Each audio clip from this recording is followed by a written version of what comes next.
na zona sul da capital, o incêndio destrói dezenas de casas e deixa dezenas de famílias desabrigadas. Moradores afirmam que o incêndio foi provocado por uma briga de casal. O comerciante reage à tentativa de assalto e mata 2 bandidos na zona leste de Manaus. O grupo da terceira idade da capital supera por meio da arte uma doença silenciosa, a osteoporose. Made in Amazônia, artesãos amazonenses vão representar o Brasil em uma das maiores feiras de artesanato da Europa. No Dia Nacional do Livro, a escritora amazonense incentiva estudantes a mergulhar no mundo da literatura. Essas e outras notícias agora, Band Cidade.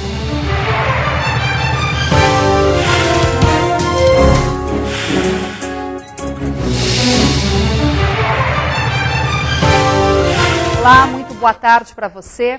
Um incêndio de grandes proporções destruiu esta manhã pelo menos 70 casas na comunidade de Bariri, no bairro Presidente Vargas, zona sul de Manaus. As chamas se alastraram rapidamente e deixaram em pânico centenas de famílias. Não bastasse o prejuízo provocado pelo fogo, os moradores ainda tiveram que conter os saques em meio ao pouco que restou da tragédia. A fumaça podia ser vista de longe, no beco que dá acesso ao Bariri. Desespero.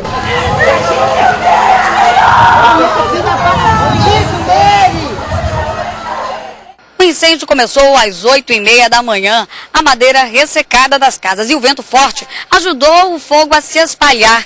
Aqui nessa área chamada de Bariri, moram mais de 300 famílias. O Corpo de Bombeiros ainda não sabe dizer quantas casas foram atingidas. E o desespero é grande, a própria população tenta apagar o fogo. A população que ajudou, a população e os garis, a população. Essas imagens mostram a rapidez com que o fogo destruiu a casa. Esta foi tomada em menos de 2 minutos. A proximidade entre elas também favoreceu as chamas. Tinha morador que se arriscava a entrar na casa em chamas para salvar o que podia. 2 botijas, uma roupinha e meus documentos, só que deu tempo. Na hora que eu tava saindo, eu já vi a gritaria. Aí veio de lá e já veio pra cá se vindo. Aí começou a vir e ninguém conseguiu, e ligava pro bombeiro e o bombeiro não vinha, aí ficou esse desespero todo. Aí o pessoal começaram a pegar os baldes de água para pegar nesse rio aí, para pelo menos tentar amenizar. E começaram, só que o vento ficou muito forte. O Corpo de Bombeiros teve dificuldade de descer as ruas estreitas do bairro. E foi preciso a ajuda da população para descer as mangueiras até o local do incêndio. O incêndio durou 1h30 e a situação aqui é triste. O cenário deixado pelo fogo é de devastação. A polícia recebeu reforço para controlar o saque. Algumas pessoas se aproveitavam da situação para roubar os objetos que estavam na rua. Essa comerciante disse que só parte do que conseguiu tirar da casa ficou com ela. Falo que roubaram a mercadoria. Na hora do sufoco, eu pelo menos eu quis saber de me salvar. Peguei os documentos e subi. Quem tirou minhas coisas foi a minha filha e os vizinhos, deixaram aqui fora. Segundo o comandante do Corpo de Bombeiros, a chegada do primeiro carro ocorreu em menos de 10 minutos após o chamado dos moradores. E um dos problemas foi a demora do pedido de socorro. Essa antecipação na chamada, essa chamada rápida, ela facilita muito o combate. Só carro de combate a incêndio, nós tivemos aqui 14 carros novos, nenhum deu problema, e 148 bombeiros, além de 12 viaturas administrativas que mobilizou o pessoal da administração para trazer para cá para trabalhar. Equipes da Defesa Civil foram acionadas para verificar quantas casas foram atingidas e cadastrar as famílias. Nós estamos analisando para saber em termos de quantitativo, tal que foi, e dentro dela com a sua coação, com a sua providência que a Defesa Civil e o Manaus, né, através estamos ouvindo o prefeito, com a sua orientação do prefeito para nós fazer. Lógico que não vamos deixar o pessoal aqui no meio da rua, vamos ter que parar. Algumas pessoas passaram mal e foram atendidas na unidade básica de saúde do bairro. E ainda nesta edição você acompanha outras informações sobre este incêndio na zona sul de Manaus. A polícia tenta capturar uma quadrilha que assaltou um sítio na M070, próximo a Manacapuru, a 74 quilômetros de Manaus. O proprietário morreu depois de capotar o veículo enquanto perseguia os bandidos.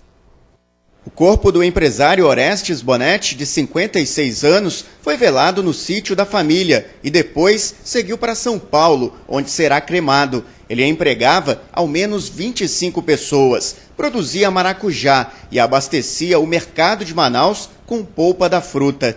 Tudo que a gente precisava ele dava pra gente. Ele gostava de ajudar o pessoal, entendeu? Tipo assim, ele adorava ajudar os outros. Orestes chegou à propriedade instantes depois que os bandidos fugiram, no fim da manhã desta terça-feira, e tentou persegui-los. O carro dele capotou na estrada. O empresário não resistiu e morreu no local. As imagens do circuito interno da casa mostram o momento em que 4 homens chegam ao sítio. Armados, eles vasculham a propriedade em busca de dinheiro. Eles levaram R$2.000 e 2 armas de fogo. Este empregado, que mora ao lado da casa, diz que ele, a família e outros funcionários ficaram reféns do bando. Ele foi brutalmente agredido. Eles queriam saber do cofre.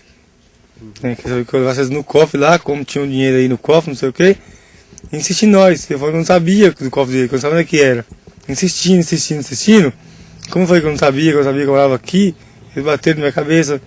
Machucou a boca no chão, amarraram meus pés, minhas mãos, amarraram minha boca, amarraram minha esposa, os tiozinhos lá, o Jacinto, amarraram os vizinhos. A polícia faz uma verdadeira caçada nesta quarta-feira na tentativa de capturar os bandidos. Os policiais estão espalhados em pelo menos 4 pontos diferentes no trecho que liga Manaus a Manacapuru. A polícia também aumentou a vigilância no Rio Solimões, depois de receber pistas de testemunhas sobre a quadrilha. Os integrantes são de Manacapuru. Nós estamos aí, através de todos os meios, né, terrestre, fluvial e aéreo, fazendo o cerco a esses elementos. São 4 elementos, estão fortemente armados. Tá? Nós estamos aí contando com a colaboração, com as informações dos ribeirinhos. Estamos inclusive aí agora nesse exato momento com informações recentes de que eles desde ontem à noite se encontram nas imediações da comunidade do Laranjal no Rio Solimões. Eles devem supostamente subir até o Jandira, descer até o Jandira e tornar a pegar uma condução para poder pegar a estrada e retornar a Manaus. Essas informações que nós temos. E na zona leste da capital, um comerciante reagiu e matou 2 assaltantes durante uma tentativa de roubo esta tarde. Samira Benoliel.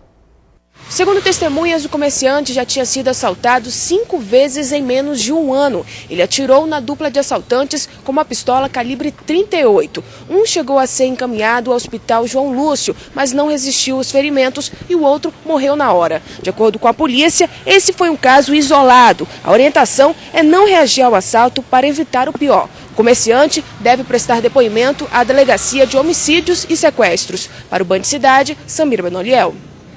3 policiais militares foram presos pela Corregedoria Geral da PM do Amazonas, acusados de extorsão contra a família de um ex-detento. O flagrante ocorreu na noite de ontem, no momento em que os PMs fardados e armados iriam receber cerca de 4.000 dos R$15.000 exigidos da família. A irmã do ex-detento, que iria entregar o dinheiro, foi quem denunciou os policiais. Em instantes, aqui no Band Cidade, ao vivo, Fundação de Vigilância em Saúde faz balanço dos casos de malária no estado. E ainda, artesãos do Amazonas vão representar o Brasil em exposição de artesanato na Europa.